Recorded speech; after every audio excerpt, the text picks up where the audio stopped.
Imagine waking up in a world that's just 3 degrees Celsius hotter. Doesn't sound like much on paper. 3 degrees. Barely the difference between a cool day and a warm one, right? But when applied to the entire planet, a 3 degree C increase in average global temperature is not just a number. It's a profound transformation. It means a world altered beyond recognition, where ecosystems collapse, cities flood, food becomes scarce, and human conflict increases. So, what happens if global temperatures rise by 3 degrees Celsius? Buckle up, because this journey into our possible future is both eye-opening and alarming. Let's start with what 3 degrees C of warming actually means. Since the Industrial Revolution, humans have already warmed the planet by about 1.2 degrees due to burning fossil fuels, deforestation, and industrial activity. Even now, at just over 1 degree of warming, we're seeing wildfires in Canada and Australia, historic droughts in Africa and the US, and deadly heat waves in Europe and India. A rise to 3 degrees C would multiply these impacts several times over. Climate scientists warn that if emissions continue on their current path, with slow or ineffective policies, this 3 degree future could arrive by the end of this century or even sooner. At that level of warming, the Earth's climate systems begin to behave in unpredictable, dangerous ways. Let's break it down. First, the heat itself. A 3 degrees C increase globally doesn't mean it's just 3 degrees hotter everywhere. Land warms faster than oceans, and some regions, like the Arctic, the Middle East, and parts of Africa, could see increases of 4 to 6 degrees C or more. That means cities like Delhi, Riyadh, or Phoenix could become virtually uninhabitable in the summer without air conditioning. We'd see more frequent wet bulb temperatures where the combination of heat and humidity makes it impossible for the human body to cool itself. Extended exposure could be fatal even to healthy people sitting in the shade. Urban areas would suffer the most. Cities already create heat islands due to concrete and asphalt. Add 3 degrees C of global warming, and cities around the world will face summer temperatures above 50 degrees C. Infrastructure like roads and rail lines would buckle. Power grids would be pushed to their limits, with blackouts increasing as people rush to cool their homes. And for the billions without access to air conditioning or reliable electricity, this kind of heat could be deadly. Next, water. Warmer temperatures mean more evaporation, and that leads to both droughts and floods.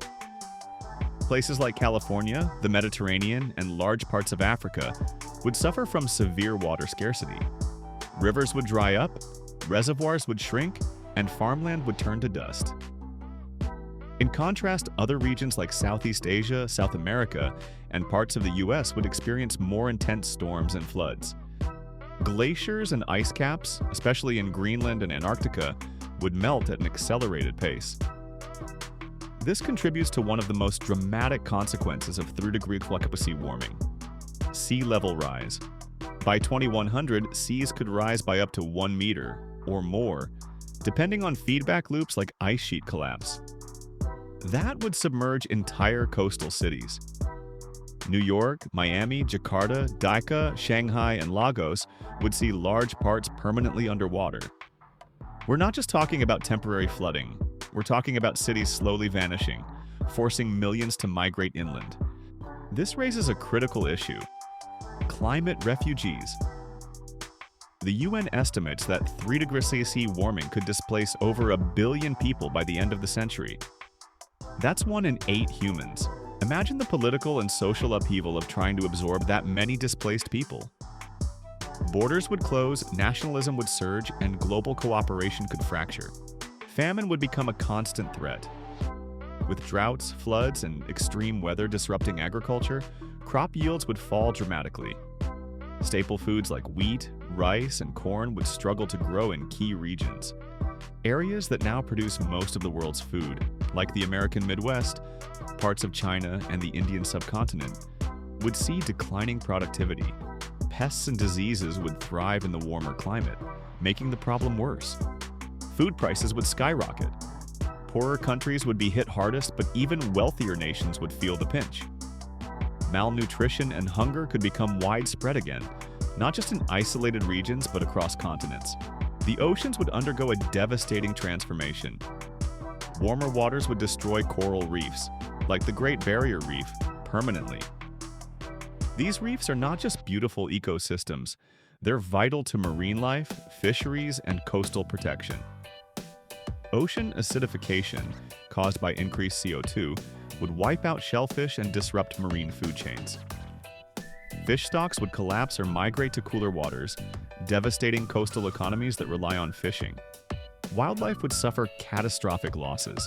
Species unable to adapt to rapid temperature changes or shift their habitats would go extinct. Tropical rainforests like the Amazon, which currently act as carbon sinks, could begin emitting CO2 instead of absorbing it, due to dieback from heat and deforestation. This would accelerate warming even more, creating a dangerous feedback loop. Human health would also be severely affected. With warmer climates, tropical diseases like malaria, dengue, and Zika would expand into new regions, including parts of Europe and North America. Heat stress would cause more heart attacks and respiratory issues, particularly among the elderly and those with pre-existing conditions. Mental health would decline due to stress, displacement, and the trauma of losing homes and livelihoods to climate-related disasters. The economic cost would be staggering. Global GDP could shrink by up to 10% by the end of the century. Insurance companies might stop covering areas prone to fires, floods, or hurricanes. Banks may stop issuing mortgages in high-risk zones. Governments would be forced to spend trillions on disaster response, climate adaptation, and infrastructure upgrades. International tension would rise.